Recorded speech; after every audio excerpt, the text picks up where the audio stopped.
Hello, good evening. This is Brother Benson Media, and today is Wednesday. We are blessed to have this opportunity to continue with the conversation.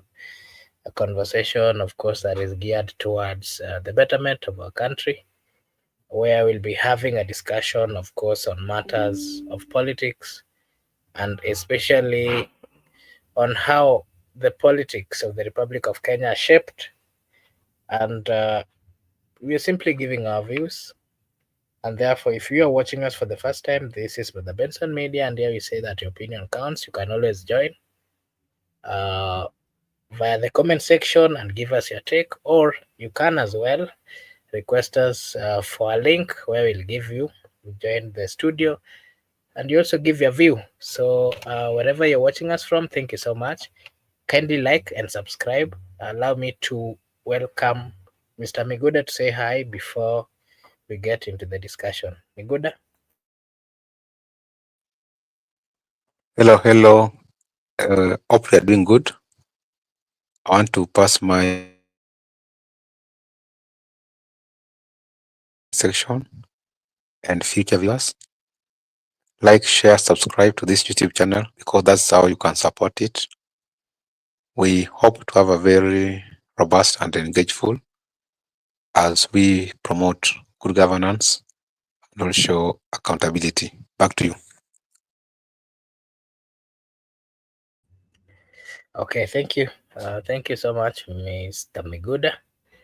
And of course, today we want to have a discussion on the reasons, on the real reasons why ODM does not really need Babu Owino, who is the Member of Parliament of Embakasi East, and why they might not as well need Edwin Sifuna, who is the current senator of Nairobi. We've seen quite a number of political statements which are thrown in the air. We've seen Honorable Junet, of course, attacking Sifuna and saying that uh, Junet, I mean, we saw Junet saying that Sifuna, I mean, Wamushomba is the MP of Githunguri, might be the reason why Sifuna is confused. And I was making that joke while trying to say that uh, there is, according to his statement, he's saying that Wamushomba seems to be in a certain political party, and for that reason is lying to these other members of parliament who really do not have an alternative. So that those are part of the things that we are going to have a discussion about tonight, and I'll just get straight to the discussion. Mr. Migura, what is the ODM strategy? I mean, strategic shift. Is ODM repositioning itself ahead of 2027, or is it leaning towards collaborating with the Kenya Kwanza administration, that is the UDA, or is it sticking to opposition roots? And something else that you can give us your take on is Raila's role, Raila Odinga's influence, and how ODM's direction reflects his views or his legacies or defies his legacies, in the sense that, remember, Raila Amolo Odinga has been a political enigma in the Republic of Kenya. And the question I'm asking in that, I mean, the particular question I'm asking is, what is your take on the role that he has played in the Kenyan politics and where he currently stands? Is he going to leave a legacy? Because we understand that there is a probability. We are not representative or spokesperson of ODM, but from what we've heard from majority of members of ODM, there is a possibility that he might not run. What is the legacy that Raila Amolo Odinga wants to leave, Mr. Megoda? And what is the position of ODM? Megoda? or what I can say, the position of ODM to me, going forward in the future, they are likely to collaborate with the current regime in a structured working arrangement. Now there's no essence of them failing a candidate because already the current president is going to defend his seat. Therefore, in their own wisdom, they have decided they will decide that time to work. Remember, currently there are some people who are in that working arrangement. They see us. They might also giving people like Junet pressure to ensure that they retain their position going forward, and that might make them to declare war on SG and Babu because they are liability to the party position of working with William Ruto, because they are been insisting to oppose Ruto, and the party has decided to work with Ruto. So if this is a party position to work with Ruto, why do you have a different view? People can argue that because it is a democratic party which has been there for a time, if they could be chased immediately that time they started rebelling, people could have accused Raila that he is saying to be democratic, but anybody who is having contrary or discrepancy with the position of him, that person is being kicked out. It's like is the law, is the alpha and omega. And if you tend to have a divergent opinion, or if you want to have liberty in that party, then you are being kicked out. Having realized that, Raila being a senior politician for a long time, he decided to give them space. He decided to let them air their views, oppose, play, and see what's keenly. But now he wanted them to get out by themselves, but they have also refused to get out of themselves. Now it's like people like Junet will be used to kick them out, so that they said the party position was to work with the UDA, but you people refused. Now you can find somewhere else because we can't have two positions.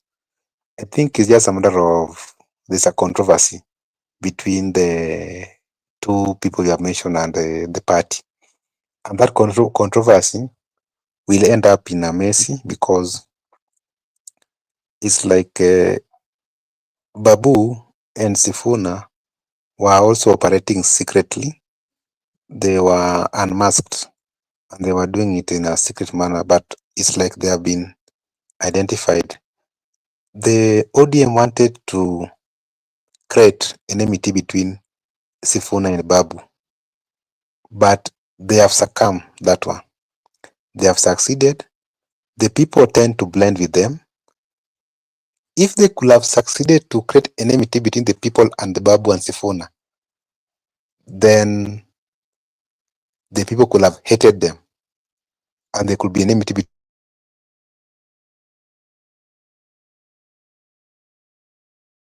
between the. It is not yet there.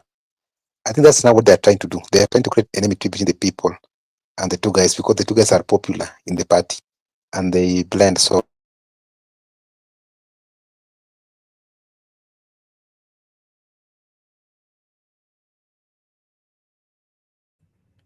Megura, I don't know what the problem is. You keep dropping. I don't know if whether you are having a good internet or not. Can to you hear me, Miguda? Kindly check on kindly will check on treat your them fairly. internet. That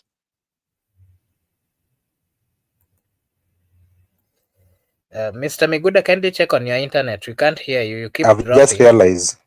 Allow Am me, I now clear? yeah, allow me to read this comment I here. dropped. Philip I Manasseh here is saying, dropped. I'm back now. uh, politics will not end. They were sent by Raila and get me right. Okay, thank you so much, Philip, for giving us your take. And to our viewers, this is Brother Benson Media. If you're watching us for the first time, kindly like and subscribe to the channel. It is a way of supporting us. I've also shared a link there. If you have a different opinion, you can as well click on the link. It will direct you to the studio where you can come and give us your take as well. Mr. Miguda, I don't know. Can you? I don't know if your internet is okay, and I wanted you to give us your take on. Of course,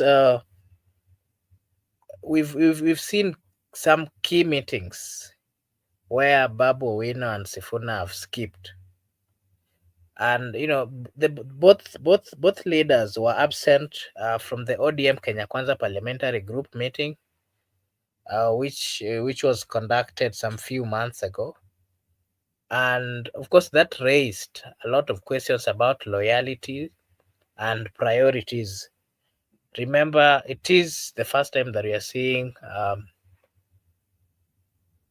a Secretary General who is still in power, still holding, still in office, would miss such a critical, so to call, parliamentary group meeting where you understand the role of a Secretary General of a party.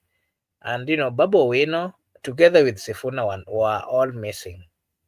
And I would want you to give your comment on why they might have done so, and what does that symbolizes in matters of politics. And then we've seen quite a number of public excuses, and of course political signals that they are giving that they might join other parties, that they might be coming up with a political party. And of course, Sifuna claimed he chose the devolution conference. Uh, you remember when Sifuna was, when Sifuna has been coming out on public, in the public, and he has categorically said very well that he's not really happy with the union between ODM and UDA. And for that reason, we've seen them even going to have quite a number of meetings with these close allies. And they've been associating with other parties. And again, they have also signalized. There's some signal that they're also coming with another political party. And what does that tell you? Especially when you see them still attending certain meetings that are being held by the ODM, still encouraging, for example, people of Kenya and those who still believe in ODM that they should attend, all those uh, meetings. For example, ODM at 20, which is supposed to be happening in Mombasa. What does that tell you? And you can base your argument mostly on the absenteeism of the two leaders and what that really mean. Miguda.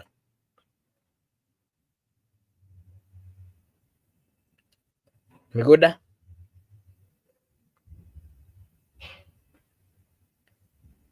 Makobura, I don't know if it's a game in the ODM or not. That one I can't tell for now. If it's a game, then I can say I'm also perplexed like the members of the public. Maybe it's well known to the leadership of that party.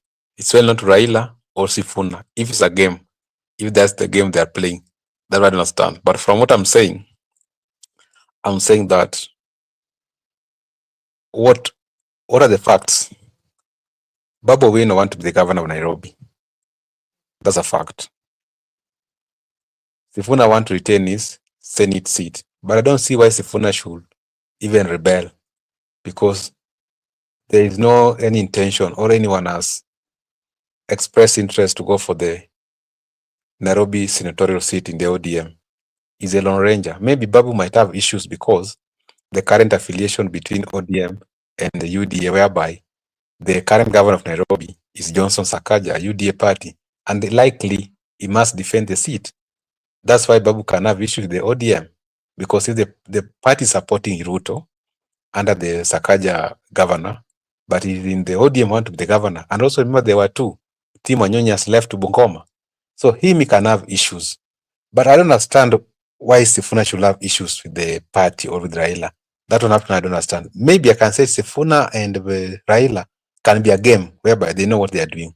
But what about this young man? Maybe this young man might see maybe he want to be governor, but there's no that party input to support him. That is what I can explain. But people also think differently, and also people have different advisors. What I'm seeing is not what you are seeing. What I'm seeing is not what Babu is seeing. Maybe to them, they must be governors. They want to be governor, even if they must fail. But me, I could have different opinion. I can postpone even my victory. I don't need to be a governor. I can decide to go back to Embakasi East and see if they can. I can be given a ticket to test the waters, or I can now decide not to dream, because if dreaming is going to cost me my political ambitions, then I just stop dreaming. I become what they want me to be. That's how I'm viewing it. But the party right now, ODM, has confused people for the first time. But I want to also rely my submission from what the party leader said, because that is what he said. I can't predict many things. He said, right now, we are in a working arrangement with the UDA. That's how things are.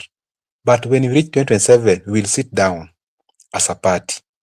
We will decide whether we'll work with them or we will go for the presidential race.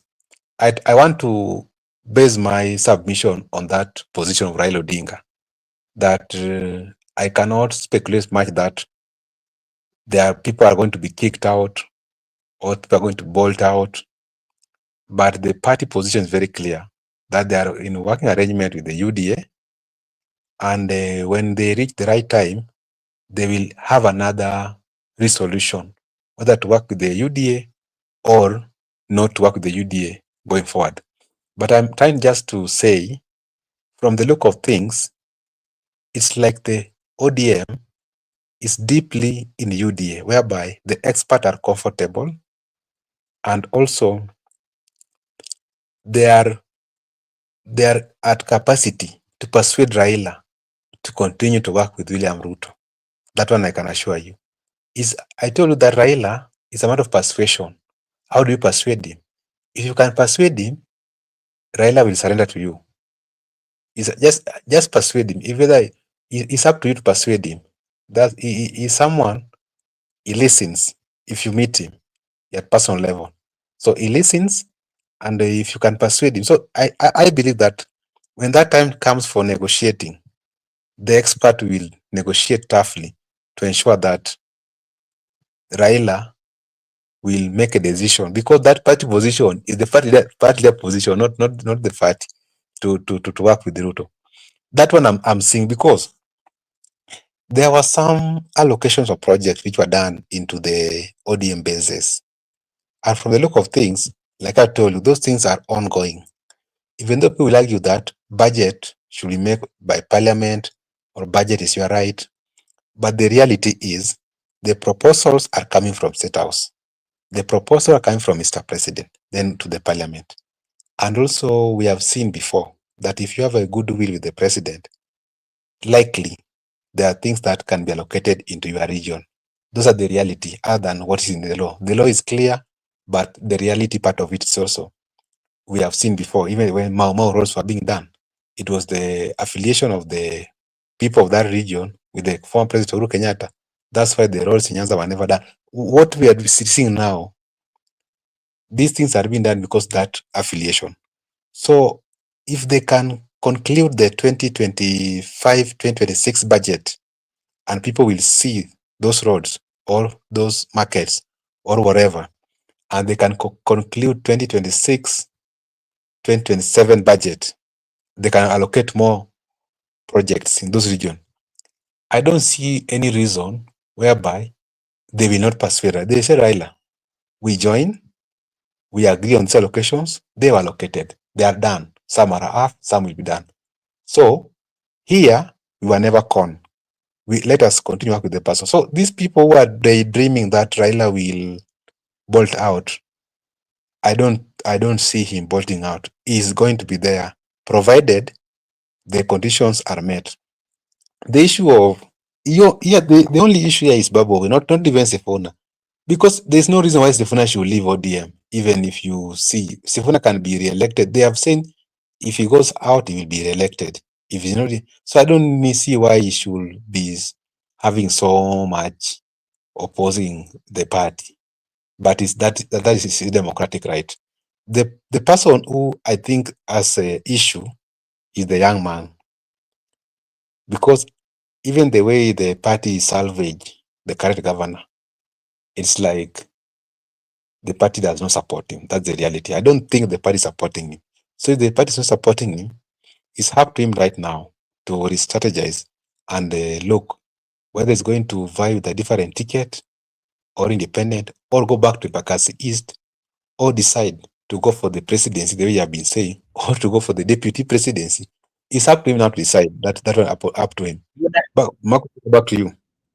would you would you would you kindly clarify this? Sifuna's threat to quit ODM is ultimatum, where he has publicly declared that he would resign if ODM backs Ruto in 2027. And how possible? What is your take? Should ODM decides that they are going to back ODM, do you think that Sifuna would resign? And what are the implications of him resigning politically? Is he going to fighting for his seat again? And what are the possibilities that he'll get it again? And then his personal views, where he has always insisted uh, insisted that his statements are personal, not official ODM position. Is that credible given his role as the Secretary General? You can expand on that, and also on Babu Owino. You can also give us this. Uh, Babu's entry into the legal profession, where it is framed as a new front to fight for Kenyans. We've seen him going to represent quite a number of Kenyans, where majority of them are those who have always opposed the government. Remember the young people who demonstrated, majority of them immediately was admitted to the bar. He and among others joined. And so he's being seen or framed as a front to fight for the people of Kenya, and especially the young or the low in the society. And I don't know whether you saw Maverick's comment where he was saying that is he I mean where he was saying that he could be Babu Wino is a party rebel, not just him and his close allies. Is he building his own brand? Do you think Babu Wino is building his own brand at the expense of ODM unity? What is your take on that as well?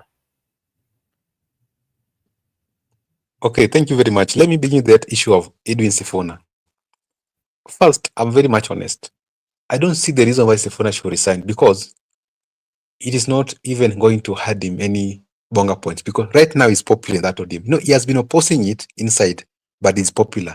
Because even if you ask those people who are anti-government, they will tell you, kama ni Sifuna tutampatia. So Sifuna, either way, he will be voted. And also Sifuna said very clearly that he cannot resign and no one can kick him out unless those people who gave him that role, that is Professor Nyang' Nyong'o and Raila Odinga, if they call him and tell him that today we are dissatisfied with your role, he will hand over that position. But so long as those people have not even asked him anything, he will continue injecting. But Sifuna can still be in ODM and fail to vote for Ruto, because at the ballot, it's a secret ballot. How will you know that I voted for Ruto or not? I can be in ODM, but I can vote for any other person, because he said even if Raila support William Ruto, he will not vote for Ruto. He never said that if Raila support William Ruto, he will get out of ODM. No, he never said that one. So I can say he can still remain in ODM as the SG. He can still oppose. He has his views. He can oppose within. They can work with Ruto, but at the ballot, it is secret.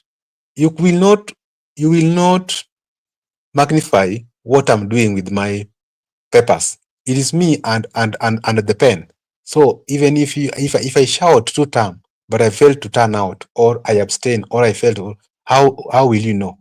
So I think, to me, I can just say either way, Sifuna is good to go. But there was no reason, absolutely no reason, for him to resign, because if the party could have kicked him out, that could be understood. But the party have accommodated him. The party has accommodated his views and his opinions. Therefore, let him just oppose within and go to the ballot the way he promised earlier. Babu Win, I can just say, he's a young man, and whatever he's doing is at least recommendable, because as a young person, standing against all forces is never easy. And the people fighting you are elder people. Those people have been veterans in politics. And you are just the person who came the other day from the comrades politics. It's never easy. So to me, I can just say, I cannot stop him to dream, or I cannot stop him to have vision. I can just encourage him as a young man, my fellow young man, that if you want to dream, let him dream. If you want to make his own brand, let him do so. But there are consequences, because if you are too ambitious, sometimes you can fall down. But if you are not even ambitious, you can still fall down. But the constant thing is ambitious. So either way, you must be ambitious. So do not be over ambitious, or also do not be less ambitious, but just be ambitious. And the issue, we have said that he was admitted to the bar as advocate of the High Court of Kenya. I think he qualified. That's why he was admitted. And also, he was doing a very good presentation. You saw the way he was handling those cases, the way he was cross-examining the ODPP. And also, there was a time I listened to him lecturing criminal litigation, and he gave a very good lecture. He mastered the criminal litigation. He mastered it very well. And also, when he was giving lectures on the civil litigation, he has mastered it very well. So I can just say that's a plus to him, because he understands the social, economical, cultural challenges that are affecting people in connection with the political and civil problem that affect the people. So such a person is good, because he understands the legal system of the state, he understands the legal methods, and also he understands the lawmaking process, implementation, he understands also the judiciary how to operate. So such a brain, to me, is good for governance.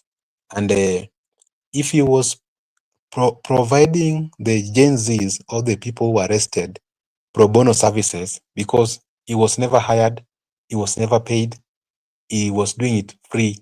To me, people might look at it, maybe he is looking for relevancy or political mileage.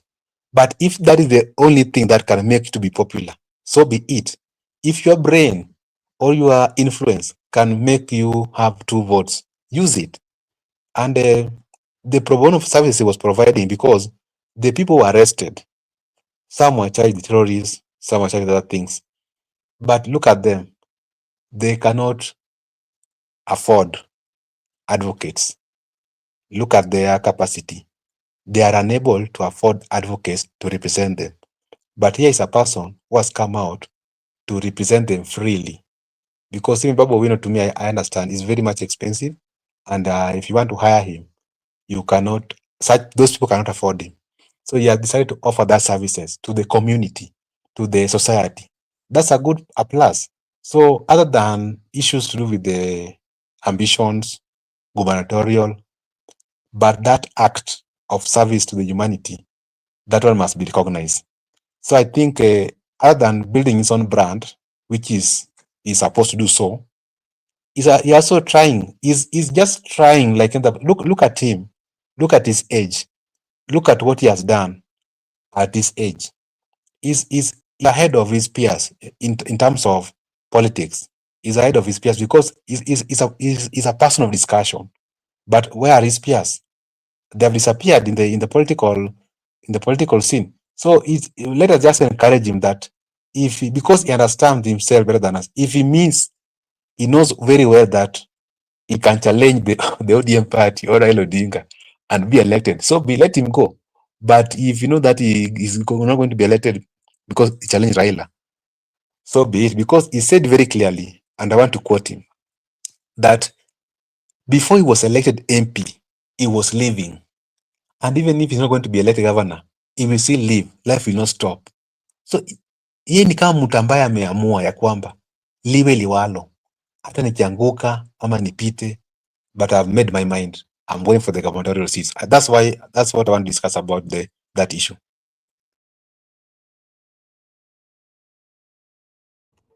Okay, thank you so much. Allow me to say a big thank you to Frederick Obey at the comment sec. I mean, at Facebook, Philip Menasse, who is also watching us from Facebook. Thank you so much for finding time to join us and for giving us your comments. And of course, for liking our channel. We really appreciate. If you're new, this is Brother Benson Media, and here we say that your opinion counts. If maybe you want to give us your opinion, you can just write at the comment section, or either way, I've shared a link. You can just click the link. It will direct you to the studio so that you come and also give us your take. Because over here, we say that your opinion counts. Mr. Miguda, what does ODM currently need? Do they need grassroots loyalty? Does ODM need leaders who are more grounded in the party's traditional base? What is your take? And then we are seeing alternative voices. We have seen quite a number of rising stars. We have seen that is the likes of Babu, the likes of Sifuna. We've also seen loyalists like Jared Okello. We've seen loyalists like Gladys Wanga. We've seen loyalists like uh, the member of parliament of Homa Bay Town. Homa Bay Town. And you remember sometimes back, Sifuna did mention something about Jared Okello, who is also a loyalist of ODM. And Sifuna said that Jared Okello might be his potential successor. What does that tell you about ODM? And of course, the rising stars or loyalists like Jared Okello, and with the consistency of people coming with different views. And then something else you can give your take on is whether ODM has what we call the public perception of the party. What is the public perception currently of ODM? Remember, ODM has been a party for, they are celebrating their 20th birthday. What is the perception outside there of ODM? So you can give us a take on that as well. ODM in their strong ODM in their strong base, I can tell you they are trying, even though there is dissatisfaction by a group of people that there haven't been any free, fair primaries or nomination. But there are people who still believe in ODM. And like until there are still those they call diehards. They know no party but ODM party. That one, if you go back to the villages, into their strongholds, cities, you'll find there are a section of people who just know ODM. That one I can, not that ODM has gone to zero. No, it is there. It is there, and that's why you have seen these people are scrambling for the party tickets. If it was not popular in those regions I've mentioned, people could have even have their own parties. But look at these constituencies. People are right now campaigning for those party tickets. And the ODM is still popular to certain extent. That's why you find people like Mombasa governor, Kisii governor, they have stick firmly to party leader because they understand that big ticket alone will give them second term. The issue of Jed Okello and Sifuna, I think that's just friendly fire. in a family, you can be siblings rivalry. Not that every day we must agree with my brother. There are times whereby daddy or mommy can have a like to either one of the siblings, but doesn't mean that all of you are not the children of that person. All of you, they belong to Raila Odinga. So I think it's a friendly fire and it is permitted. And also, when it is permitted to have friendly fire, so to me, it's not that it's an enmity. You can have rivalry. It's like you are in a house. You can disagree with me, Makobura. It's fine. Disagree with me, but even me, I can say, but doesn't mean that now we are not brothers. You still remain my brother. Doesn't mean that one day when you have a problem in your household, I cannot come to assist you. You can as well come to assist me. So I think Jared Okelo just raised an issue that he can take that position of Edwin Sifuna. So Sifuna was saying, okay, if you think that you got those English which you studied at in America, I will hand over to you. But with me, Sifuna, until that time, Raila will call me an Nyongo. That's when I'll read this post, but I'll not read for you.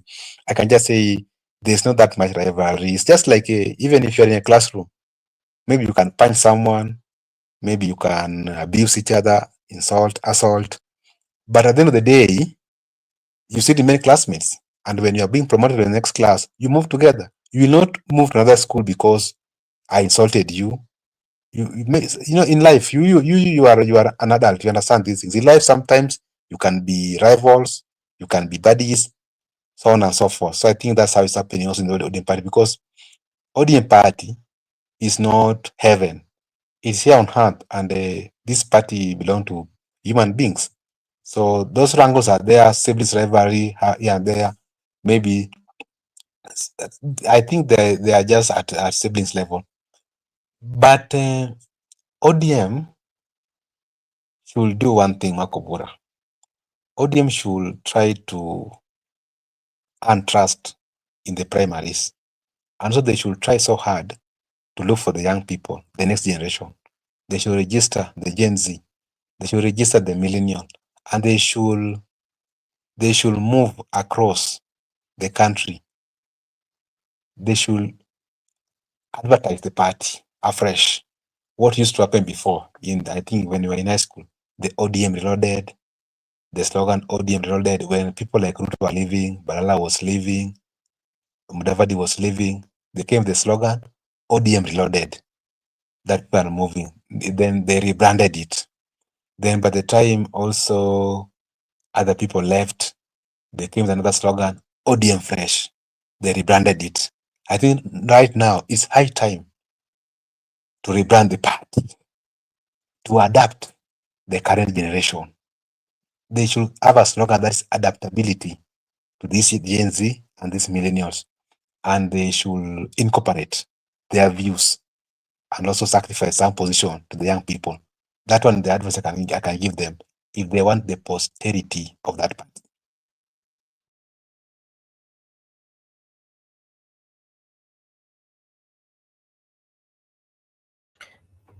Okay, thank you so much. Allow me to acknowledge the presence of Douglas Kibogong.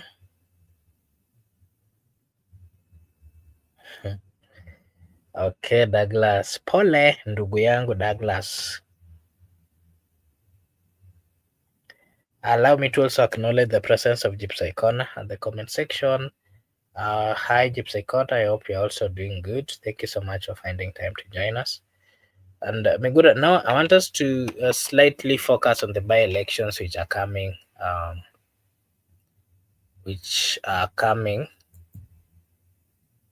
And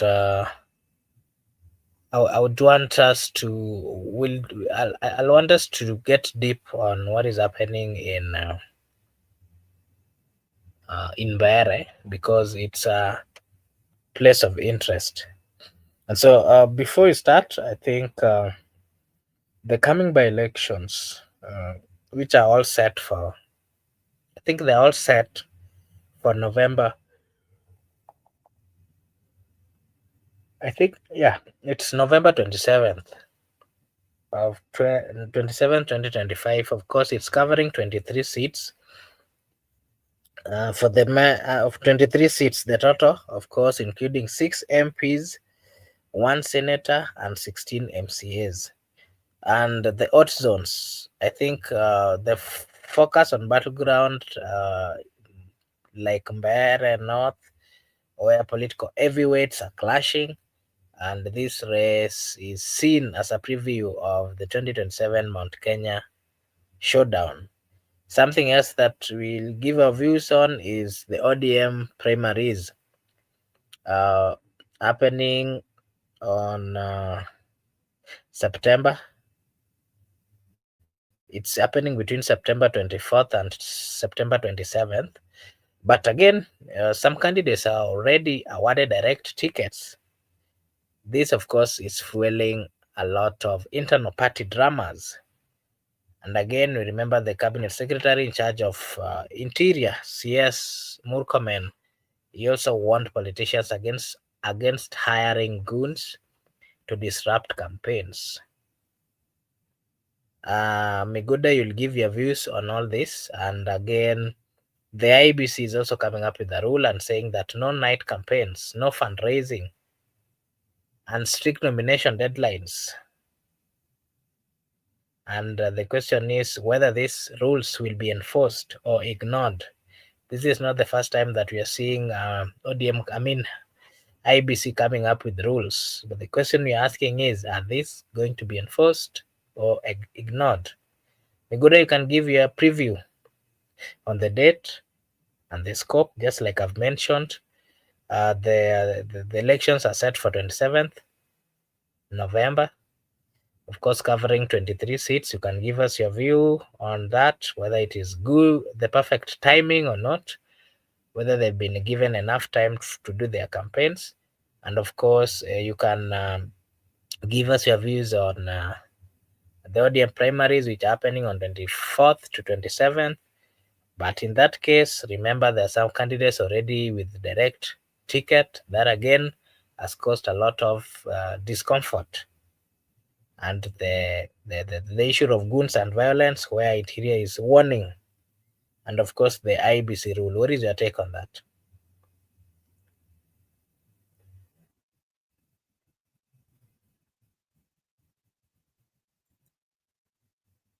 Regulations, so they have to be emphasized by that body, and I don't see anything wrong with them emphasizing on them, even though they haven't been applicable in the previous times. And you find out that during elections, we have the entire country, the MCA, governor, whatever. People are campaigning at night, meetings at night. So whom will you stop and whom will you allow? So if you disallow me, I'll be like, why have you disallowed me and Makubur is doing it in Bere North? So I think that's why there's a challenge, because you can't bring everybody on board. So if you can't bring anybody on board, and that's how the challenge is. You understand Makubura, the IBC, but the elections, campaigns, and ET Hall, I think they should be followed. The law should follow the latter, because it is good for the voter and the candidates as well as the public. Some of these laws were just meant to make sure the safety to the public, because at night sometimes you can meet maybe you are my opponent. Our fans can meet at night. They can decide to fight each other. Some people can be killed. So I think they were just made for the public safety. And as our law-abiding citizens, we need to observe those regulations given by the IBC. I cannot ignore them because they are very important. And the by-elections which are coming, they are on November. The date I'm not certain, but I know they are on November. And from next month, you'll now see the real campaigns. Next month, you'll see the real campaigns. And now we will know who is who in those by-elections. But I'm glad, because Kenyans, at least they are democratic. Anybody's allowed. If you know you can manage, that's what I tell you. Don't have stress about Babu Owino. If he can manage the governor of Nairobi, he will be. It doesn't matter who supports him. And if it was God's will for him to be, he will be, definitely. And in fact, no one can stop him. If God said you are going to be the governor of Nairobi, I can tell you. And even if it was decided by God long time ago, you will be the governor of Nairobi. So let nobody sell for you any fear or anything because of political affiliation. But the issues of election, those laws were put there deliberate for the public safety with reasons. Like I've given an example. Giving out handouts. Why do you buy voters? And if you are elected, you are going to steal public coffers. You are going to steal so that you return the money you have bribed people. That's why you should not bribe people. Because if you spend like 100 million or 300 million campaign to be a member of parliament, it means every year you are going to disappear the CDF. So that's why those laws were put in place. And also the issue of night campaigns. Different opponents can meet. Some people can be declared dead because you understand during the political time, there's that tension among supporters more than the opponents.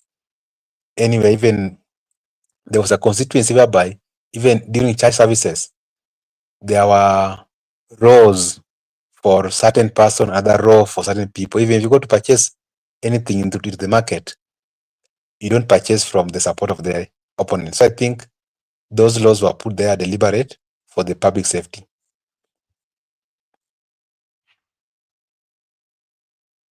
Okay, thank you so much, Mr. Miguda. Allow me to welcome Brother Ben. And Brother Ben, you can say hi to our viewers before I, I engage you. All right, thank you so much, Mr. Makobura, and I want to say hi to everyone, Gibson Connor, and everyone who is watching. And both you and Miguda, hope you are having a good time. Yes, tuko salama. I don't know whether to ask you the previous discussion. I mean, the previous topics that we've talked about, or I give you, I give you one specifically for the Mbeere North constituency, where it is seen as I can equate it to it isn't just a by-election. It's like a mini referendum on who controls Mount Kenya politics heading into 2027. I don't know whether I engage you in that, or Or maybe we talk about. maybe we can do it because like it is a program that is coming tomorrow. So maybe we can maybe go and look our notes and see on how we will be discussing it tomorrow, because like I'm looking at it this way, maybe just a little bit preview. First of all, as you say that it is a context, but that one also could be. But also, I'm looking at it this way: we have four candidates, especially for Kindiki, Muturi, for Mbere, and also for Gashagwa. And for Gashagwa, I would take this route maybe to look at it, because like Rigathi Gashagwa decided not to fill in a candidate for DCP, or withdrawn the candidate from DCP, especially for the Mbere North.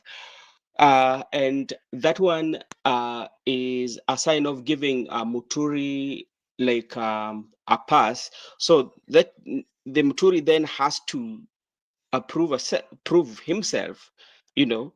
And if a DP wins, then that one will be good. But if DP doesn't win, though, that one will be a part of the campaign strategies that Rigathi Gachagua might be using, and say that, okay, I offered an opportunity for the DP candidate, but they did not win. So I don't think that now, if we are to negotiate coming in general election, let the DCP candidate go for that. So that is what I might look at that. Also, Mbeere North is falling under Embu, where Cecil Barire is the governor. And, when you look at what has happened, especially the first meeting that was done, remember when Uhuru Kenyatta was there, and the coronation, I think it was a coronation or something of a bishop who came there. That was the first time that President William Ruto was heckled immediately after impeaching Rigathi Gachagua. So it is upon now the Mbere, especially the Cecil Mbarire, the governor, as a UDA chair lady and as the boss of the county, he has to make sure that she delivers that. So when you look at inside Mbere, especially North by election, is a do die for all of them. Muturi too, they have a problem with the president. They disagreed with the president. He has been a very big critic of the president, and which means that what he has to do, he has to make sure that he deliver that, and that will be like a way of revenging after even president. Remember, president talked about incompetency of Muturi. So this is going to be that time that the incompetency and everything that president has been saying about Muturi, those are the answers that are going to be answered. And when you come to Kindiki too, this is an area, Mount Kenya East, where Kindiki is coming from. And as the politics is right now, the numbers usually play a crucial role. Yeah. So when he delivers, that one will give a nursing hope to him, with the view that maybe next time he will still maintain the deputy president. But if he doesn't deliver, then there will be a question mark on himself and say that, okay, is it really, if this is his hometown, where he feel like this is from the son of the soil and he has not delivered, can he be really given an opportunity to be the deputy president? Because as much as we might say that the election that is coming, we are talking about the unity of the country. But at some point towards the election, the politics will go back to the tribal politics and the numerical power from where you're coming from. So that is something that when you look at the inside Mbere, those are some of the things that tomorrow maybe we might talk about, but it is a do or die for those four particular leaders that I've mentioned.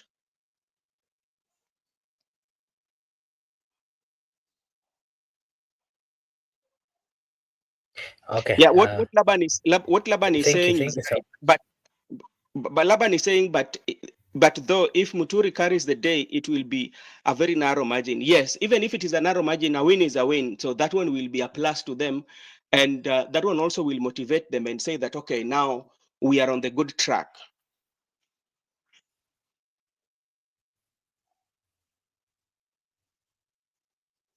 Okay. Thank you so much. And the topic we were having a discussion today is partly on why ODM really does not need Babu Owino and Edwin Sifuna.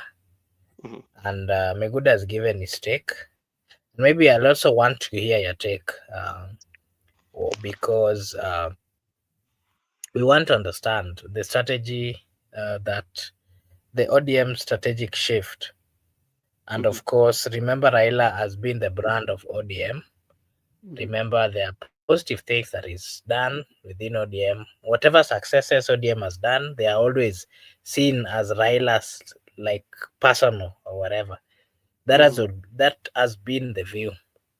And of course, there's quite a number of people who are saying that Raila needs to leave a good legacy. And part of the legacy is they're saying that already he did good, already he did his part. But of late, when he joined the government, there are people who are saying that he has tainted his legacy. And, those people who had that mind that he had performed well, now he needed to have maybe relaxed, or he needed to have not supported a government that the people really did not had issues with. And that would bring me to this question: what is the ODM's strategic move on? Of course, they have two ways: either leaning towards collaboration with Kenya Kwanza or sticking to opposition route. Where going the opposition route so far, it's very minimal based on the stance of the leaders who are within the ODM. And then something Mhm. else is, what really is the view of the people out here? Remember, ODM is a national party, and the people of Kenya are the ones who have made ODM become ODM. What is the current view of the people of Kenya on what they think about ODM as a party. Brother Ben, from the interaction you've had with people, from the interaction you've had with Kenyans, what is the view outside here? Is it really the ODM that was associated to Raila Amolo Odinga and the consistent tough stance that they used to take, or they have tainted their image? What is your take? Thank you so much. Thank you so much, Mr. Makobura, for that question. To start with, even in the topic, why ODM do not need Sifuna and Babu Owino. I tend to disagree, kind of, especially. They might not need Sifuna, bearing in mind maybe Sifuna has a very less following, or Sifuna might be insignificant, especially within the support base of ODM. But you have to look at the history, what has made people to be where they are. When you look at the history of the Right Honorable Prime Minister and the ODM, especially when it comes to the history of handshake, you know, uh, the Right Honorable Prime Minister has had handshake with almost every administration. That is including Moi, we have Kibaki, we have Uhuru too, and now we have President William Ruto. But apart from the one for President William Ruto, the other ones that he had have always been successful in that has always been accepted. People have always accepted that. But if you look at the one with President William Ruto, it has been the one that is people have less popularity, if I would say. And the reason being the manner in which they enter into that agreement. Because remember, it came at the backdrop of the Gen Z. So, and that's why you feel you always you get these statements where people say that Raila betrayed the Gen Z, and you find there are some quarters, especially the young people who really loved Raila or saw him as uh, the fighting for human rights and fighting for social justice. Those who believed in him, quite some young people, especially the Gen Z, don't kind of like now subscribes to his politics, and that's why you will see in the when you go to the social media, you see the comments and you hear how they talk about him. They don't talk about him very nicely due to the fact that the manner in which he entered into this agreement. Yeah. So what happens? What is happening is this. Generally, when you talk about Sifuna has quite a number of people who are following him, you know, and there's this group of young people also. There are not so many, but they are quite a number that has now changed the manner of politics that they do, that they question. Yeah, they've got that opportunity to interact with the constitution and interact with the reality. And you could go to the social media. You would go to the social media or go to the social media, you will find how the young people are engaged in matter of political processes, how they ask those questions, and that one tells you the direction that they are going to pick. So there are those quite a number of young people who will not be subscribing or are not subscribing to the politics of the Right Honorable Prime Minister Raila Odinga, and today that is one. So they might be going with Sifuna. So which means if Sifuna goes, they will go with them. And remember, um, people have this notion that maybe ODM will be supporting President William Ruto. And if they're supporting President William Ruto, they need the blocks. Yeah. So, which means Raila comes with that blocks, and that's what President William Ruto needs. So they have to, especially tread carefully. They have to need Sifuna, even though if they want to take him out of that position of SG, because that is all a very powerful post that makes him to interact with the public on one-on-one. The things that he said has weight, so they might just demote him from that position and strip him of all the positions that he has, then to make him like ordinary member of parliament or ordinary member of the Senate. That one would work, but they will still need him. Come to Babu Owino. Babu Owino too has created his own, is creating his own political path, and is creating his own organic base, especially the young people identify with him, you know so if you want to do away with him, you have to find a way of doing away with him that is not going to be detrimental, or that is not going to damage your political party, even to give you a bad name, because we are looking into the future. Because when you look at in the future, look at the age of Raila Amolo Odinga right now. I don't think that Raila Odinga can have that energetic campaign, the one that he usually does, compared to now. The age is not on his side. To even the fatigue has kicked in, so you're looking at this party in the future. So when you try to do away with people like Sifuna and Babu Oweno, it means in the future that this party is not going to be normal. So you have to trade with them very carefully, and that, so they still need them. Now, what is the perception of ODM? So many people have quite much different perception with ODM. The one on how sometimes even their members of parliament carry out themselves. um, Especially look at people like Kaluma on how sometimes they talk. Look at Junet. Remember the other day he was saying that the window for Matusi, ijafunguliwa. He was accepting on how they used to insult from the funeral. What he was saying that, okay, ikibaki 1 year or what, we open that window for Matusi na tunaanza, lakini hii imeanza sana. So there are those who are happy for it, and there are those who have it negatively. But that is quite much often with other political parties. But what I know, as the ODM, we used to know quite a number of people might have left. It doesn't have the support that he used to have. Brother Benson, Sifuna block is in Bungoma. No, you know that is I disagree with you, Laban Misiani, because when you want to look at it like that, because we know Sifuna is coming from Western Kenya, but is vying in Nairobi, so when you do like that, so which means we are looking at the tribal, so he appeals. Sifuna appeals to so many people within Nairobi. And I don't think he can do better in Bungoma. But if ODM also find a way of clipping Sifuna wings, it means the revolt will be in Western Kenya, And we are experiencing right now, when you look at what is happening in Kakamega between Oparanya and Baraza, and we have the Tindi Mwale. So, there's a pull and pull in ODM right now. So they also have to treat that one carefully. Thank you, Mr. Makobura. Okay, thank you so much. Maybe you can also give us your take on the two. They've been, I mean, the two politicians, that is Babu and Sifuna.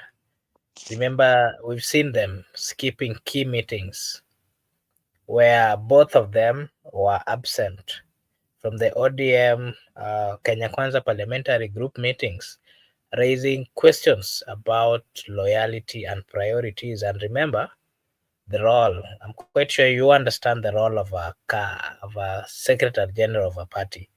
Missing such a critical meeting really means a lot. You'd give us your take on that, on why they skipped that. They've been skipping key meetings. The other day we saw Sifuna coming out and saying that uh, as they are going to celebrate ODM at 20, they're inviting people to go and actually celebrate together with them. And you can also give us your take on the public excuses versus the political signals that they are showing. Sifuna has claimed, uh, I mean, where we've seen them making quite a number of public excuses and trying to give a plan of what they're thinking, a plan of the political parties that maybe they want to join. Some of them have the other day, you remember when they were in Western in Saboti, they were saying that they're coming with their own political party. What is your take on that as well? When you look at the third force that they're talking about, I think for me, these people are all holding in brief, especially for their masters. I don't think like the third force can come up with a political party, because these are people who have divergence view from both their political masters, and they come together and say that they are having a third force. One, you have to look at political nature of Kenya, in terms of transactional, like these are some of the things that we do not want to say the truth. Kenyan's politics is all about transactional, despite the fact that people like Sifuna would come and paint for us a picture of a Kenya that is coming. But how are they going to accompany that with their without a transaction, which usually happens, because this one and go hand in hand with the voters. Our voters usually like that transactional politics, and you will hear people are asking, what have they done, or what are you going to give us? So that is something that they will have to consider. But another thing also that I'm suspecting, like the Kenya Moja is holding in brief. Remember, when there was a meeting in it was it Vihiga or Kakamega? I think it was in Vihiga. By then, Anyang' Nyong'o was the interim party leader. Yeah, and that meeting was skipped by Wanga. Remember when Nyong'o really supported what Sifuna was saying.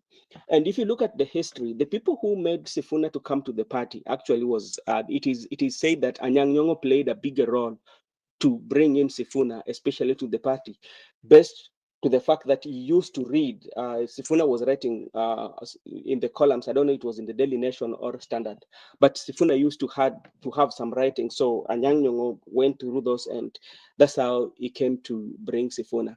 And even if you look at the manner in which Sifuna was installed, the SG of the party, remember he came out in the media and said that I'm going to take that.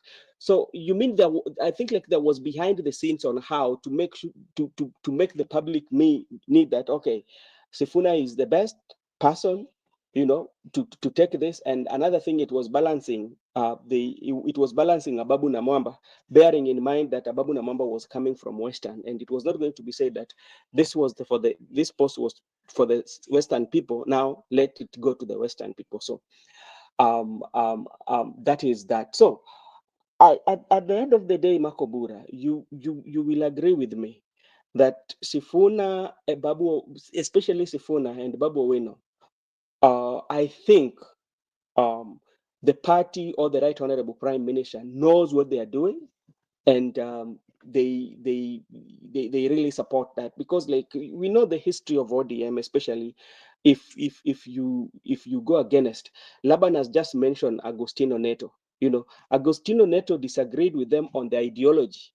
Yeah. But this was somebody, a young guy who was bright in the parliament, and he would contribute very nicely. He had a very different ideology. And that's why you see our good friend Laban is saying that he's in the dustbin. Why is it in the dustbin? He's in the dustbin because what he stood for. Yeah. And just imagine, this was just a mere party member, not even an official, but had a divergence view, But what happened? He left the party. So with Sifuna big holding such big position and influential, and can continue to hammer the government and to hammer everything with for now almost 6 months, and nothing is happening, it makes me believe that there's something behind the scene that is happening that we do not know and can be explained. And maybe before Miguda comes in, and even the day that there was a NEC meeting, there was the in-house, especially those who believe that Edwin Sifuna actually should be expelled, in that meeting, and even when he was reading the resolutions. But what happened? Baba had to come in. That was the rumors that we are getting, that Baba had to come in so that Sifuna could stay. And also, you have to look at again how the political right now is very fragile. The political is very fragile, because like look at the president that they are supporting. People are kind of like fatigued with the promises that president is giving, because there's nothing new that president is promising. He was at the coast.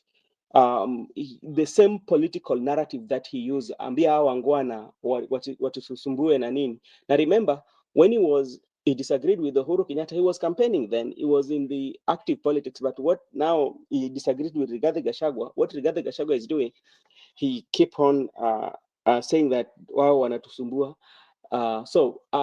I think it is still fragile. I don't think like they can kind of like decide to depart from Sifuna yet. They might be, but not right now.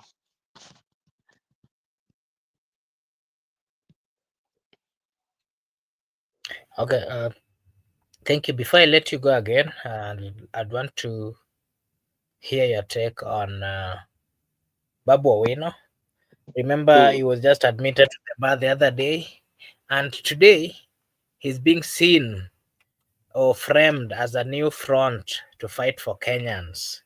We've seen him not once but several times coming out to represent Kenyans, and especially on a pro bono.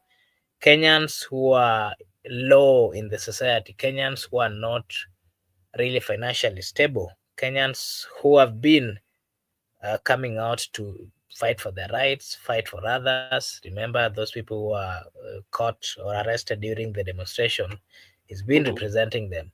And again, I don't know whether you've seen the Mavericks post where she was saying that is Babu. I mean, the question that is coming out there is he building his own brand at the expense of ODM's unity? You can give us your take on that, and then uh, what does ODM currently need? Is it grassroots loyalty? Does ODM need leaders who are more grounded in the party's traditional base, or does it need people with alternative voices? Does ODM need loyalists like the likes of Jared Okello, the member of parliament of Homa Bay Town, Gladys Wanga? Uh, you know, because the other day you even remember Sifuna did mention that the Jared Okello might be his political success. I mean, success as the Secretary General of ODM. What is your take on that as well? Something that I see in Babu Owino. Babu Owino, first of all, by acting pro bono, Babu Owino is coming from a background of people who he represent. He comes from a background of people in French, we call them the petit bourgeois of the society. These are the poor people who are fighting for place in the society. So he grew up in a struggling community whereby to afford such was not so much easy, especially. So is coming to that, doing that as a reflection of what he stands for, and that's what he's building. Yeah, is building a brand whereby he stands for the less fortunate, that he will always fight for his people. So that is what the politics that Babu is bringing, and is coming up with a different political style that has never been seen in ODM, especially with his colleagues or his peers in ODM.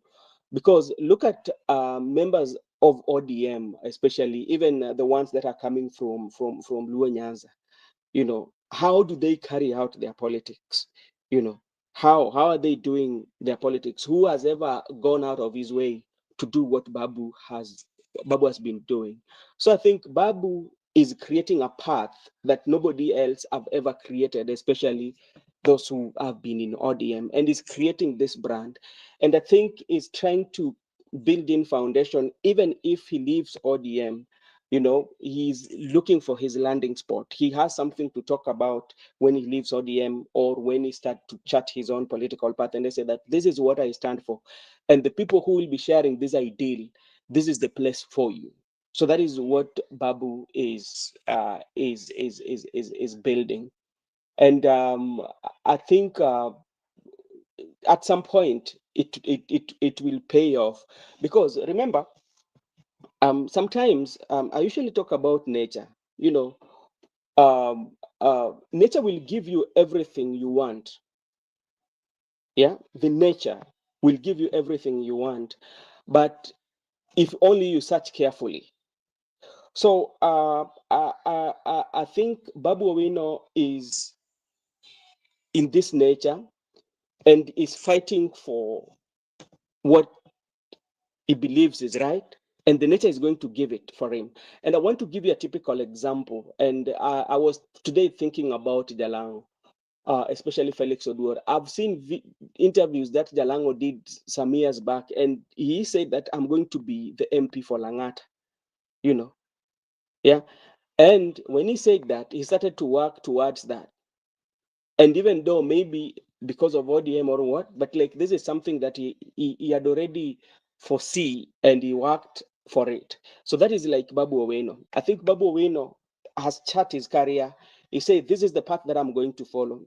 And despite the challenges that I'm going to meet along the way, at some point I might fall several times, but I will rise up and start to walk again and again and rise up again and walk until I reach that destiny that I want, until I create that brand that Babu associate with.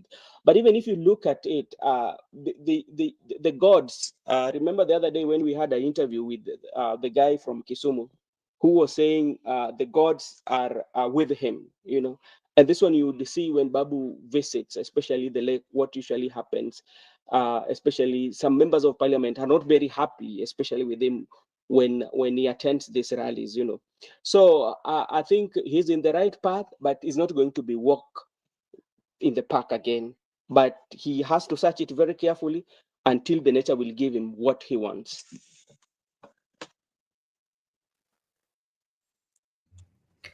Okay, thank you, thank you. Allow me to dive in on that point. On that Okay, point, where the Benson has just concluded, because I just wanted to add one thing. I have opinion of Benson. This is how it is true. Not that Benson is maybe saying it is true. Nature can appreciate you. It's just if you are observing keenly, you will understand that what you have said is the real thing. That's how I believe it actually happened. And having said that, you have even seen some people declaring that I will be president, like Ruto declared in 2007 when he was outside the country that he saw a vision that he's going to be the president. Today is the president. You have seen people declaring things and they end up becoming. That's the reality. So what I want to say is that on the issue of the gods are with him, now what happened if he's in Nairobi fighting for his place to be the gubernatorial, it's being fought. But now when you take retreat, go back to Nyanza, they will tell you that, hey, akae tu Nairobi, achi kuja huku, juu yeye anataka kuwa governor, akae tu Nairobi. So where do you want him to be? If he's in Nairobi, you are fighting him. If you go back to home to take relief, you are fighting him. So that's why I'm telling you, if you look at it very keenly, that's why I was very clear that even them, they know, those people you are seeing. He said that it doesn't need to be, it is not a must for him to be governor. But what he have said, if you, he will not again in his life fall for that trap. So, but doesn't need to be. So I just want to say, there are people whom you can say, you can cite many names, Babu na Mwamba, those people, but they are different. These are there are some people who are different. They are not ordinary human beings. They are extraordinary. They will give you what you want. That one I can assure you. Look at what happened when Ruto left Raila. They say, okay, ametoka tu na some 2 MPs from Rift Valley. I can tell you Raila saw dust in 2017, in 2013 in Rift Valley. Ruto swept the entire region. So what I want to say is that the young man has expressed interest that he want to be the governor or the president in the future. But the real thing is, he's going to meet a lot of forces fighting him.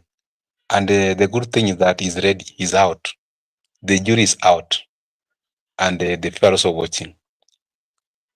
But if they are not afraid of him, why can't they allow him to do his politics? Because when he's in Nyanza, they're saying, no, stick to Nairobi politics.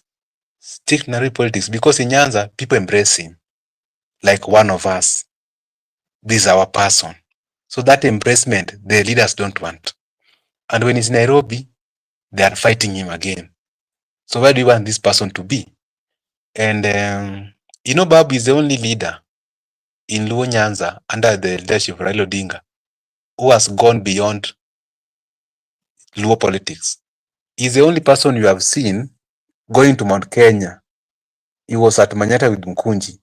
He has been seen in Ukambani. He's a person who has been seen going beyond the leadership structure in that ODM. So to me, and he's the only leader also, Makubura. I don't know, there's something wrong with you. Can you correct your studio?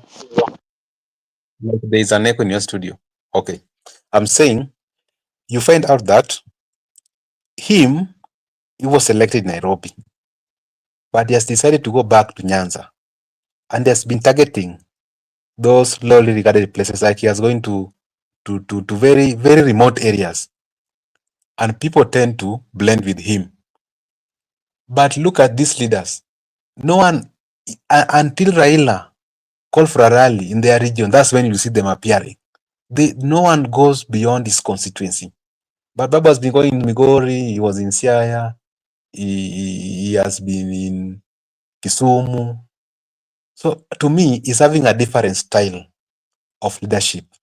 And also, people don't want us to talk about this one, but I'll say, in terms of even CDF, or in terms of development, he was ranked the best MP in Kenya thrice. And look at his peers, all the people who are loyals and sycophants. And even Babu can go deep into his own pocket and give you something. Unlike, not that I've said giving people something is that now you are relative, but Babu can appreciate you when you meet him. Unlike this leader. So Babu's style of politics is a quite different one. And if from the look of things, the young people who are the millennials and the Gen Z, these are the future. They tend to blend with him. Up now, we do not know what is there between him and Raila, but he has said very clearly that he respects Raila. Raila remained his political father. Raila remained his hero, and for him, anybody except Raila who is going to fight him, he will also fight back. So I think it's just one person. Why can't we just allow him to do his politics rather than everybody has converged to fight him? Why do you fight a young person? So if they're fighting Babu today, they will fight you, Makubura, tomorrow, if you want to emerge in that ODM party. So if Babu succeed, you succeed. So it's up to young people to support their own young people. Youth for youth. If a youth succeed, you are likely to succeed in future. But if you fail today, you are likely to fail tomorrow.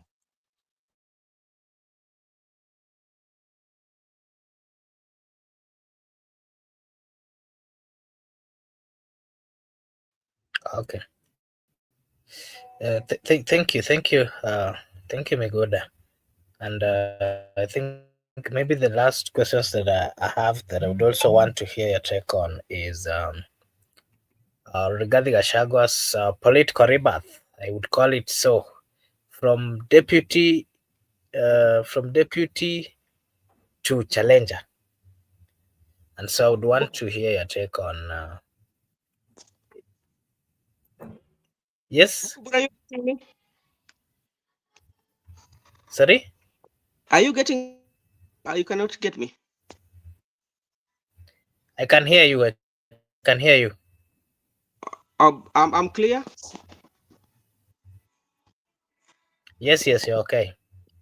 Okay.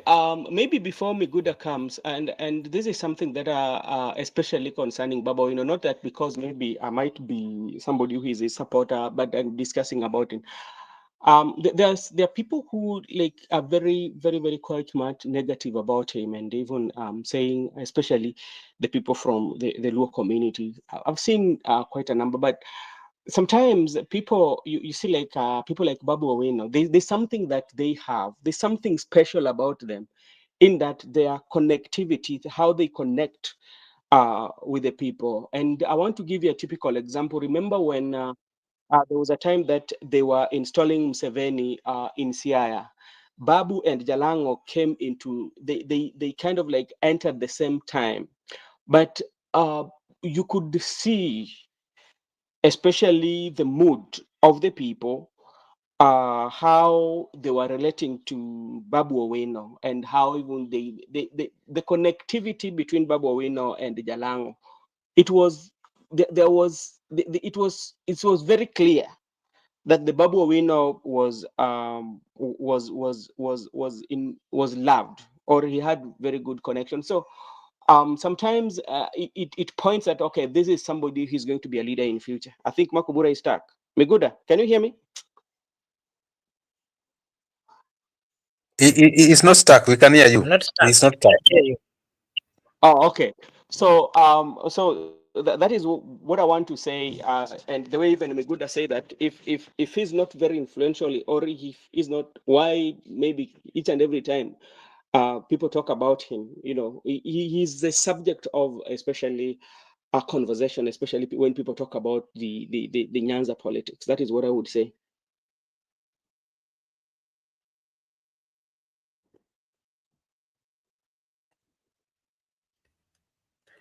Okay, thank you. I was now getting to Rigathi Gachagwa's political rebirth, and just like I did say, from the deputy president, from impeached deputy president to a challenger, and of course that brings me to this: uh, his presidential ambitions, the presidential ambitions of one Rigathi Gachagua, who has declared that he'll run in 2027, promising to restore Kenya to the Mwai Kibaki era. He is tapping into public anger over the taxes and the cost of living. And that brings me to this. Rigathi Gachagua has focused more, and he has, I can say, he has used the fact that there's, he has played with the emotions of the people, and at the same time,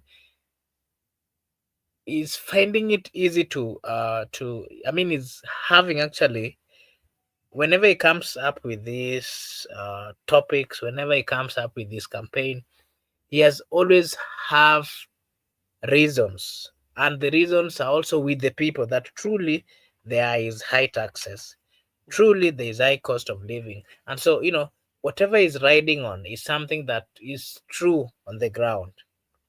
But the Yeah. only question that people are asking is he really genuine? Because this is not the first time we are seeing a presidential candidate, not just a presidential candidate, but politicians riding on, I mean, coming up with serious, truthful issues affecting the people. But when they are given the opportunity, they do not actually implement all those kind of things. And that would bring me to this question. What is your take on that? Brother Benson, you'll come first. And then something else that I would want you to give your take on is the strategy that Rigathi Gachagua is using is coming as a mount. I mean, with the strategy that is coming with in the Mount Kenya region, where he's positioning himself as the region's voice, challenging Ruto's influence, and rallying support from the disillusioned voters. Remember, there are quite a number of voters in the Mount Kenya region who are not happy with the president because of matters of him not delivering, or matters of him uh, impeaching someone who assisted him to get that particular position. And then another strategy that I've also noted is Rigathi Gachagua is focusing on Ma community, where he's trying to reach out to them. He has expanded beyond Mount Kenya. He's trying to court leaders from the Kajiado County. We've seen him going there quite a number of times. Quite a number of leaders from Kajiado are some high profile leaders in his political party. We've seen him go to Samburu and Narok to build, of course, a national base, let me say so. What is that strategy? I don't know if you've seen that. And what can you say about that, Brother Benson? So this is what I would say about Rigathi Gachagua. Rigathi Gachagua knows very well that even though there are some provision in the constitution that allows him, because like as yesterday we discussed quite a number of them, the provisions, especially when it comes to pursuing justice as per yourself. He knows that there are those provisions, and even those provisions, it will take time for you to fight them, you know. But another thing also that I would say that Rigathi Gachagua is looking at post-election. What does post-election, what will post-election offer to him? You know, so for you to look at post-election, uh, uh, post-election value or post-election benefit, one, first of all, you have to consolidate the area you're coming from. And he has learned from the big boys that what qualifies you to be very, very, very important or to be considered somebody to be brought on the table, it's you have to consolidate. And how do I consolidate? I have to consolidate by having quite a number of members of parliament so that if in case there's political bargaining, I will be called on the table. That is one. Secondly, Rigathi also is branding his politics. There's a level that he wants to reach. You know, for instance, talk about the Right Honorable Prime Minister Raila Odinga. He will always be a preference. We will always put him as a reference point, especially when we are talking about Kenyan politics. You know, some people might say that why are we talking about Raila Amolo Odinga?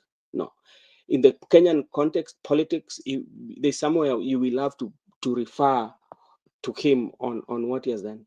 Look at how Raila has been very influential, especially in the politics of Kenya. Yeah. Uh, and he is one person that has been in opposition and he has enjoyed so much powers even in the position. We call it the safe corner of power. You know, and what has made him to have that? One, consolidation. He has consolidated his base. He has quite a number of members of parliament who have subscribed to his party, which means when it comes to matters in the parliament, you know, people has to reach out to him. Like what happened with the impeachment of Rigathi Gachagua, he had to lend a hand, yeah, and he has to come and work in government, you know. So that is where Rigathi is going to. He want to be that person that when it comes to post-election violence, post-election pact or negotiation, he has to be on the table. So presidential ambition might be on his list, but it's not a priority because he knows what is happening. And that's why he is looking at a situation whereby he wants to lock any influence out of Mount Kenya. So he become the soul or the king of the mountain, that he will always give direction to the mountain. Is it going to be very easy? No. It's something that he will have to fight. But as things stand right now, if election are called today, you will find that he will have junk a lot, uh, quite a number of following, especially from Mount Kenya. Two, by him going outside Mount Kenya to woo other leaders, he's trying to get that national outlook. You know, so people would say that he's is working with other leaders for prosperity of the nation, because remember the kind of politics or the kind of image he has been branded as the chief tribalist, you know. So he has to show those who are campaigning or his competitor who are using that narrative that, okay, even though you say that, I am going out of my way, especially to quote other leaders, especially from our community, from Abagosi, from Luo, and all that, you know, so that he can redeem before before those who are calling him who are naming him the tribal leader. So to me, Rigathi Gachagua to me is somebody who is looking at 2027 post, but is not somebody who will be running for presidency, or is somebody who is going to be the kingmaker during the election. Whoever he might support with this solid base, then that person might be placed in a position to win, or that person might be placed in a position to deny somebody a win. That is what I think.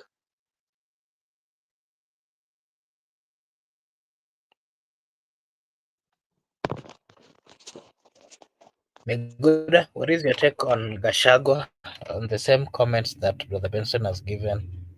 I mean, the same question that Brother Benson has given his take on.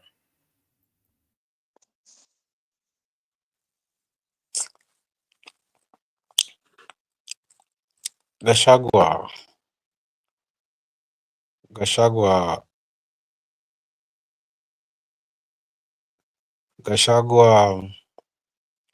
I can just say Gashagwa. No, Gashagwa was a deputy president before he was impeached. So Gashagwa never prepared to run for presidency in 2027. Maybe in his own schemes, he was scheming to vie in 2032. But now he has been placed in between a hard place and the rock. He had to make very fast and quick decision. That's why sometimes he's popular, sometimes he's unpopular. The wave is high, the wave is low. Because this is something that he never prepared for.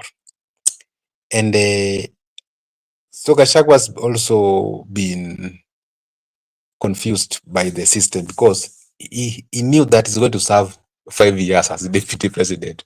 Now he's not the deputy president. What do you do? Maybe because you have plotted to run for 2032, you wanted to serve 2 terms, but you have not even served your first term. So he himself, he has been misplaced. And also, like I told you, Gachagua has a right.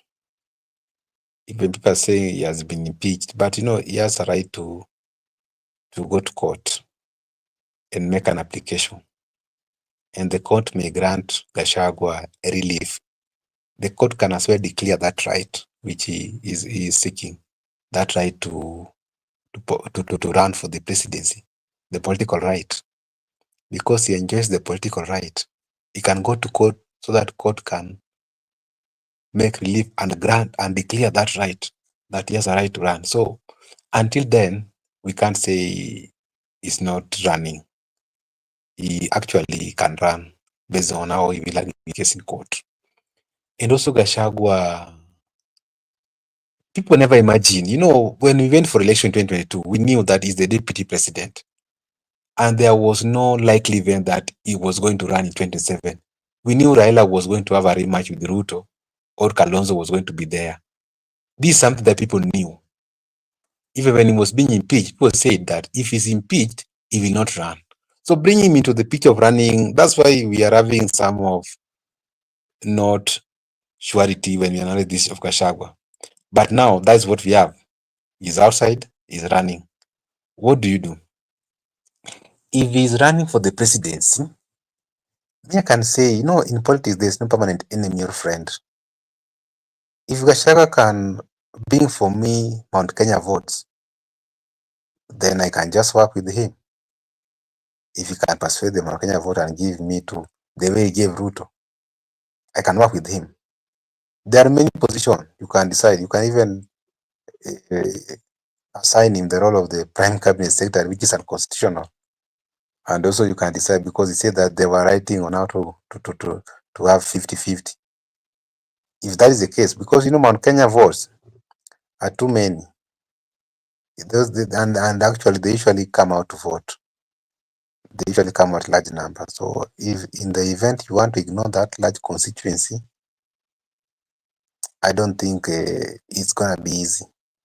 And Gachagua is very, very, very aggressive, because like I've told you, he never thought to run in 2027. But now, situation has catch up with him. What do? You just come out you just throw your way to the ring, and you see whether you can succeed or not. So I think if he can, because Gachagua is speaking the language that Mount Kenya parents, and I remember Gachagua is one of them. And Mount Kenya people love their people for the information. If you want to doubt, Mount Kenya people love each other, and they are likely going to rally behind Gachagua. And if Gachagua can bring them to you, that large population, I think it's gonna be a Mary in that election if Gachagua is on your side. And William Ruto is also trying, but in this, even if you must steal election, you must have the people. Even if you must steal, you must have a very big consequence. like Mount Kenya. You know, if you can steal with Mount Kenya, Kibaki style in 2007, it is very much possible. If you use Kibaki style in 2007 and even in 2013, but me now, I believe that 2013, Uhuru won. In 2017, that's why I have issues. But 2013 is Uhuru won that election. And 2013, he won election because I think the people were mobilized that these two guys are going to be hanged in ICC if Raila becomes the president. Now everybody mobilized, people came out and voted them into the office. In 2017, I can see there was something that was done. And because even the process was nullified by the court. And in 2022, Ruto won that election. So if you have a consequence like Mount Kenya, what Uhuru had in 2017, even if you rig, at least people will be like, the numbers don't lie. Numbers don't lie. And we be clear. But you don't have Mount Kenya. Then you want to rig elections. Really? It's not making sense to me. But all in all, let Gachagua just enjoy his political right. They have told you. He has a right to enjoy politically. He has a right to campaign, to support whoever he wants to support without being compelled. He also has a right to participate in elections of the country and campaigns. And also, I conclude. People are telling Gachagua that you are speaking Kikuyu. But remember, in our constitution, in the preamble, there is culture, ethnicity that we are proud of. We are proud of our culture and our ethnicity. If you are a Kikuyu and you are proud of your culture and ethnicity, and also in our constitution, Article 44, talked about language and culture. And it's very clear that anybody has a right to speak language of his choice. Of his choice. Not you must speak English or you must speak Swahili. You can speak a language of your choice. So this issue of some people sitting somewhere trying to decide for you which language to speak or not to speak, that is like bullying. They are bullying Gachagua that you must speak English, you must speak Swahili. But what if he's with the Gikuyu elders and some of the Gikuyu elders don't understand Kiswahili or English? I want to defend Gachagua by saying Gachagua can speak Kikuyu language when he's associating with the Gikuyu people, because when William Ruto is in Kalenjin nation, he speaks Kalenjin. When Raila is meeting those people, he speaks Luos. Why do they want to limit Gachagua, even how to speak that? You must speak English, you must speak Swahili. So I want to defend Gachagua by saying we are proudly Kenyans with our diverse ethnicity and culture, and also we have been allowed to speak the language of our own choice. So that one, they should stop bullying Gachagua. They are bullied him for long. And I think there was something Jepsocon wrote here. It has disappeared.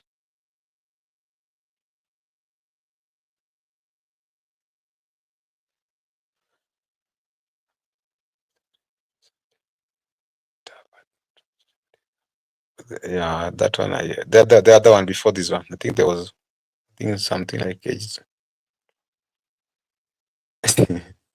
there was something like Kenya's politics has always been built around Raila. This one. Can you elaborate this one, Makubura? It's like I've not understood it very clearly.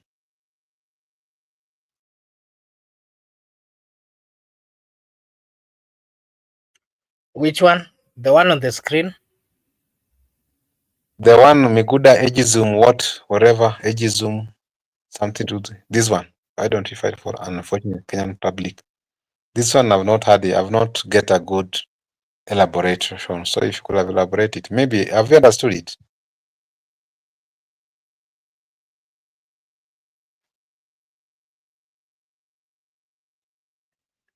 Not really. Maybe Laba. I mean, maybe Ipsekona can expand on what you meant.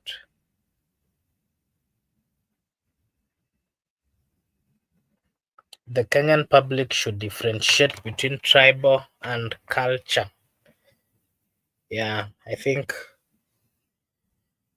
I think that has been what I've been speaking about. If we can put tribe kando, we embrace different cultures and we accept the fact that people are coming from different culture, then it's a good thing. And if we can use these cultures as a way of, you know, wanting to get to understand others, so wanting to get to really enjoy or to listen to others, and then I think we could be moving to the right direction. Yes, so be good. I think I'll give you chance to give us your final remarks as we wait for the clarification on what is in on the screen. Chips, you can clarify what you meant as Miguda gives his final remarks, and we can give the final remark on that as well. Miguda.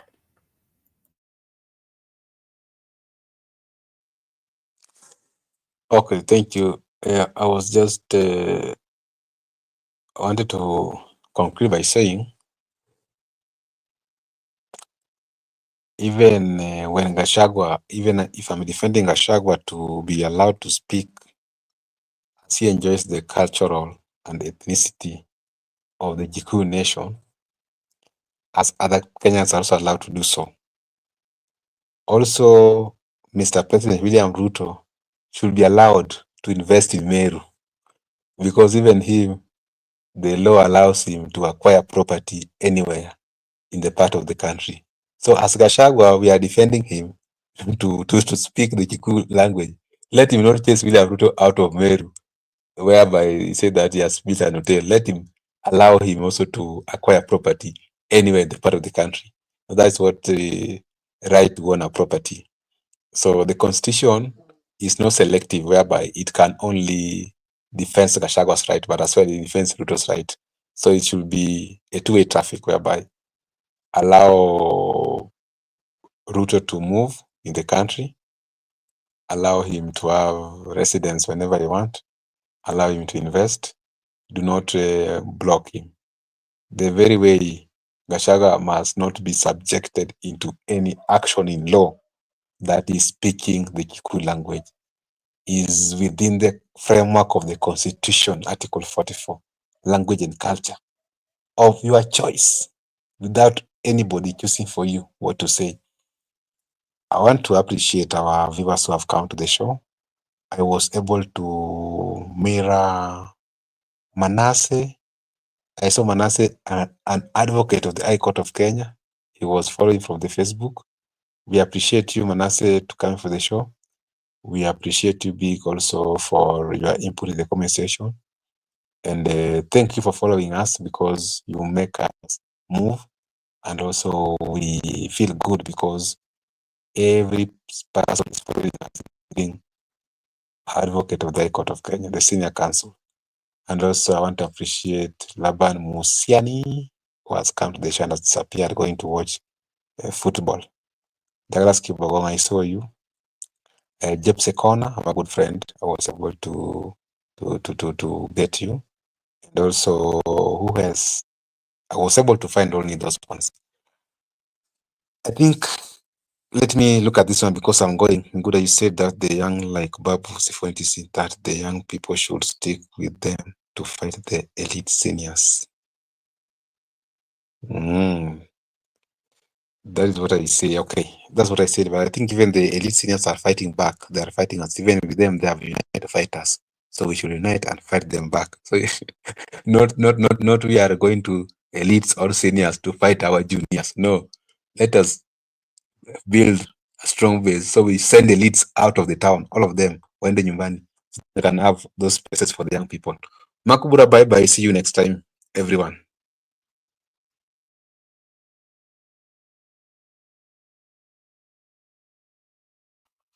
Okay, thank you so much, Miguda, for finding time to join us this evening. To our viewers, I want to take this opportunity to say a big thank you for everyone who joined us. We really appreciate. Thank you so much, Ipsaikona. Thank you so much, Thank you so much, Laban Misiani. Thank you so much, Douglas Kibogong.